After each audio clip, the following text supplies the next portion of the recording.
Iban exaltándose cada vez más a medida que las ideas se aclaraban y los argumentos acudían.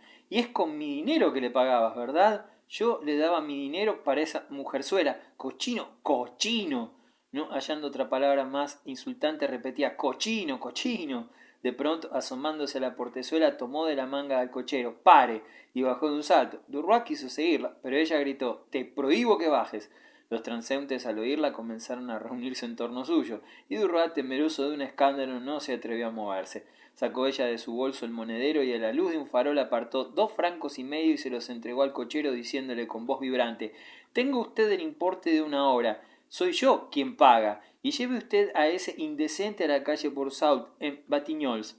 Una carcajada salió del grupo de curiosos que los rodeaba. «Bravo, bien por la chica», comentó un señor, y un pillete, metiendo la cabeza por la portezuela entreabierta, gritó con voz chillona: «Buenas noches, Viví». El coche reanudó la marcha entre las risotadas y la burla del grupo de curiosos. 6. Jorge Durois tuvo al día siguiente un triste despertar. Se vistió lentamente, luego se sentó frente a la ventana y se puso a meditar. Sentía en todo el cuerpo una especie de lasitud, como si hubiese recibido la noche antes una paliza. Finalmente, la necesidad de conseguir dinero lo llamó a la realidad y salió en busca de Forestier. Su amigo lo recibió en su gabinete, calentándose los pies junto a la chimenea. «¿A qué se debe el madrugón?», le preguntó. «A un asunto muy grave. Tengo una deuda de honor. ¿De juego?». Durois vaciló y al fin dijo: «¿De juego? ¿Mucho dinero?». «Mucho, 500 francos». No debía más que 250. Forestier, escéptico, preguntó: «¿A quién le debes eso?». Durois, tomando de sorpresa, no pudo responder de inmediato. Pues un señor de Carleville». «Ajá, ¿y dónde vive ese señor?». «En la calle... en la calle...». Forestier se echó a reír. «En la calle de las dificultades, ya lo sé. Conozco a ese señor, querido». «Vaya si lo conozco. Si quieres 20 francos están a tu disposición, ni un céntimo más». Durois aceptó la moneda de oro. Recorrió luego puerta por puerta las casas de todos sus conocidos y al término de sus andanzas, a eso de las 5 de la tarde, había reunido 80 francos. Como le faltaban 200 más, resolvió cortar por lo sano y guardó para sí la suma recolectada. «Al demontre», se dijo, «no voy a hacerme mala sangre por esa descocada. Le devolveré su dinero cuando pueda». Durante 15 días hizo una vida económica, arreglada y casta. Al cabo de ese tiempo se sintió asusado por un gran deseo de amor. Le parecía que desde la última vez que abrazara a una mujer habían transcurrido años, y como el marinero que pierde la chaveta al divisar tierra después de una larga travesía, se estremecía el revuelo de cualquier falda. Ese deseo lo hizo volver una noche al Folies Bergère, con la esperanza de encontrar a Raquel. La vio, en efecto, en cuanto traspuso la entrada, pues estaba allí casi permanentemente. Se adelantó sonriente, con la mano tendida, pero ella lo miró de arriba abajo. «¿Qué quiere usted conmigo?». Él trató de reír. «Vaya, no te hagas la interesante». Raquel le volvió la espalda con gesto despectivo. «Yo no me trato con lacayos». Había buscado la más grosera injuria. Durois sintió que la sangre le enrojecía la cara y sin decir palabras se marchó. En la redacción Forestier, enfermo, debilitado, siempre tosiendo, y así imposible la vida, parecía devanarse los sesos para imponerle tareas fastidiosas.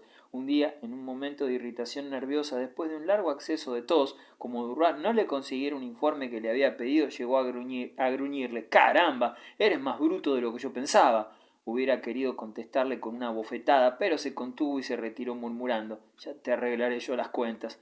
Un súbito pensamiento le cruzó por la imaginación y agregó: «Me daré el gusto de hacerte cornudo», y se marchó frotándose las manos, satisfecho con la venganza proyectada.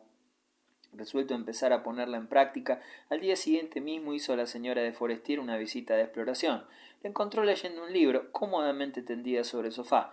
Ella le tendió la mano sin cambiar de posición, moviendo solo la cabeza, y le dijo: «Buenos días, Bel-Ami». Durois tuvo la sensación de recibir una bofetada. «¿Por qué me llama usted así?». «La semana pasada», sonrió ella, «estuve con la señora de Marelle, y me contó que en su casa lo han bautizado con ese nombre». El tono amable de la joven señora lo tranquilizó. ¿Qué podía temer, por otra parte? «Ya sé que la mima usted mucho», añadió ella. «En cuanto a mí, me visita cuando le sobra tiempo. Allá a las cansadas, ¿no es así?». Él se había sentado cerca de ella y la observaba con una curiosidad nueva, con una curiosidad de aficionado que examina un pequeño objeto de arte. Estaba encantadora, rubia, de un rubio claro y ardiente, parecía hecha para las caricias. «Es mejor que la otra, evidentemente», pensó él. Tenía la seguridad del triunfo. Parecíale que le bastaría alargar la mano y tomarla, como quien coge un fruto maduro. No venía a verla a usted, dijo resueltamente, porque era preferible. Ella preguntó sin comprender. ¿Cómo? ¿Por qué?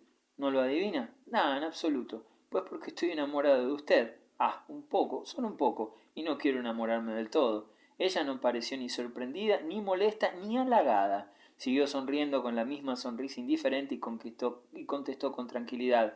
Ah, puede venir a pesar de eso. Nadie se enamora de mí por mucho tiempo. ¿Por qué? Preguntó él, más que por las palabras, por el tono.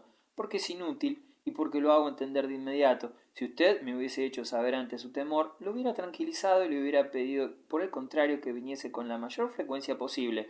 Ah, señora, exclamó él patéticamente, nadie puede dominar sus sentimientos. Ella se volvió y encarándose con él, le dijo, mi querido amigo, para mí un hombre enamorado es un ser descartado del mundo de los vivientes. Se convierte en un idiota peligroso. Yo suspendo con los hombres que se enamoran de mí, o que lo pretenden, toda relación íntima, en primer lugar porque me aburren, y en segundo porque recelo de ellos. Son como los perros rabiosos que en cualquier momento pueden sufrir una crisis. Los pongo en cuarentena moral, hasta que se les pase la enfermedad. No lo olvide, sé muy bien que el amor no es en usted otra cosa que una especie de apetito, mientras que en mí, por el contrario, es una especie de comunión de almas que no se concilia con la religión de los hombres. Usted comprende la letra y yo el espíritu, pero míreme usted a la cara. No sonreía ya, tenía una expresión serena y fría, y recalcando las palabras añadió yo no seré jamás, ¿me entiende usted? Jamás su querida. Es, pues, absolutamente inútil y hasta sería perjudicial para usted que persista en ese deseo.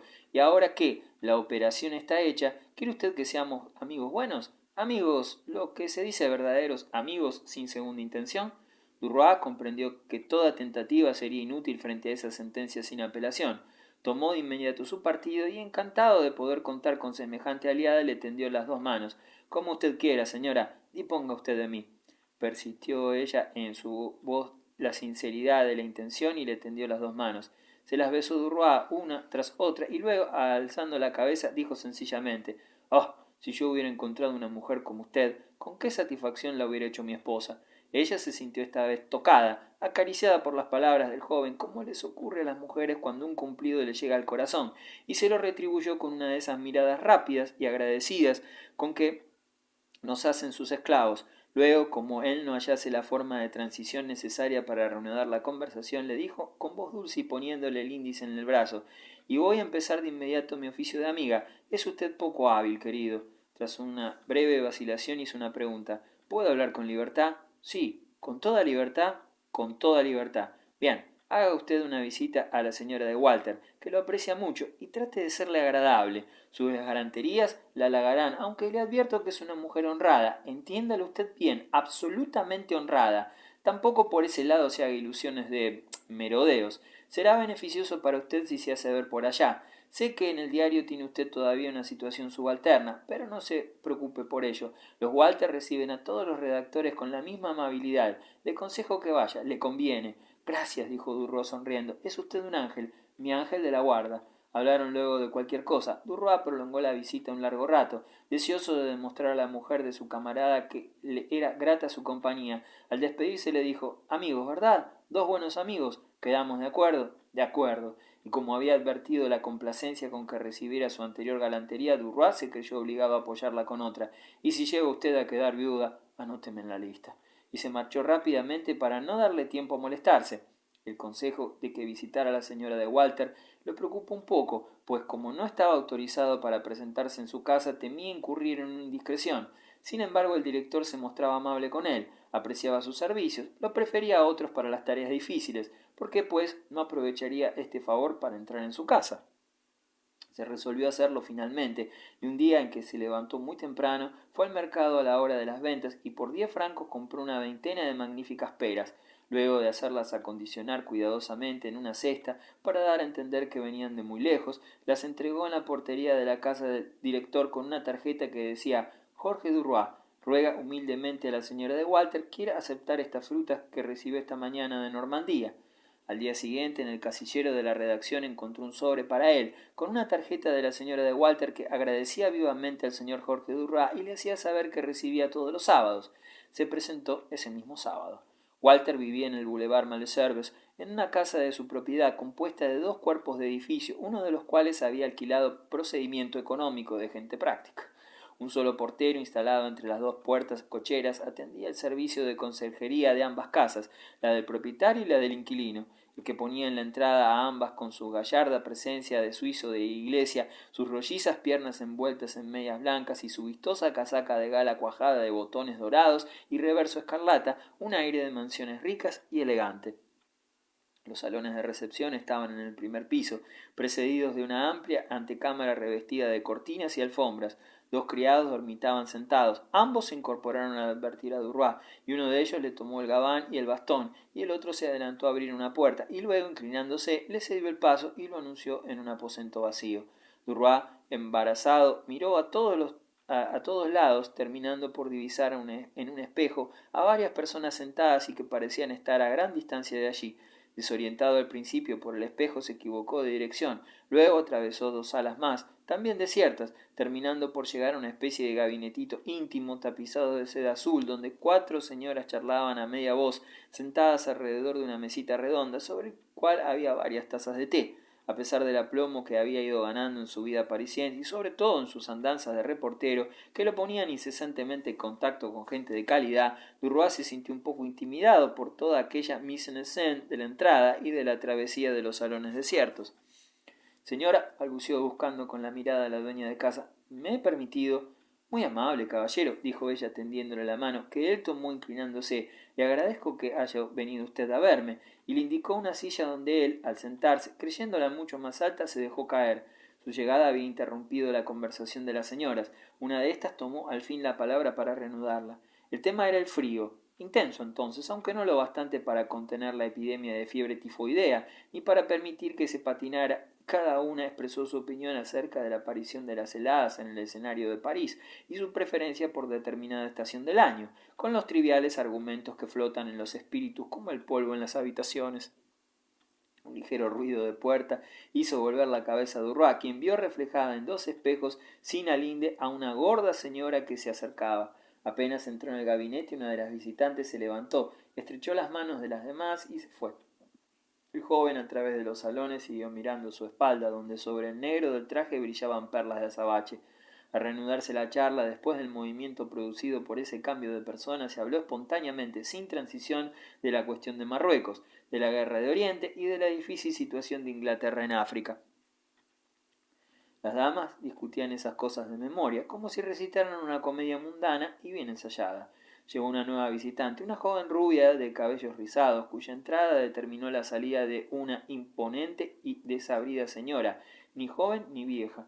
Se habló luego de las probabilidades que tenía el señor Linnet de entrar en la academia.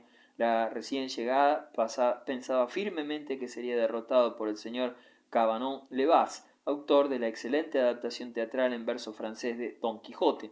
¿No saben ustedes qué será estrenada en el Odeón en el invierno próximo? Ah, sí, no dejaré de ir. Es una tentativa literaria interesante. La señora de Walter respondía siempre amablemente, con calma e indiferencia, sin vacilar jamás sobre lo que debía decir, como si estuviera pronta en todo momento para expresar su opinión. Como advirtió que empezaba a anochecer, mandó que encendieran las luces sin desatender la conversación que se deslizaba como un manso arroyo, y pensando que había olvidado pasar por la litografía para encargar las tarjetas de invitación a la próxima cena. Hermosa todavía, aunque un poco entrada en carnes, se hallaba en esa edad peligrosa en que el desastre se aproxima. Se mantenía a fuerza de cuidados, de precauciones, de higiene y de cremas para el cutis. Prudente, moderada, razonable en todo, era una de esas mujeres cuyo espíritu está alineado como un jardín francés, donde el paseante, por mucho que no lo esperen sorpresas, no deja de encontrar cierto encanto. A falta de imaginación, tenía un entendimiento sagaz, discreto y seguro, y era, con una benevolencia tranquila, generosa en todo y para todos.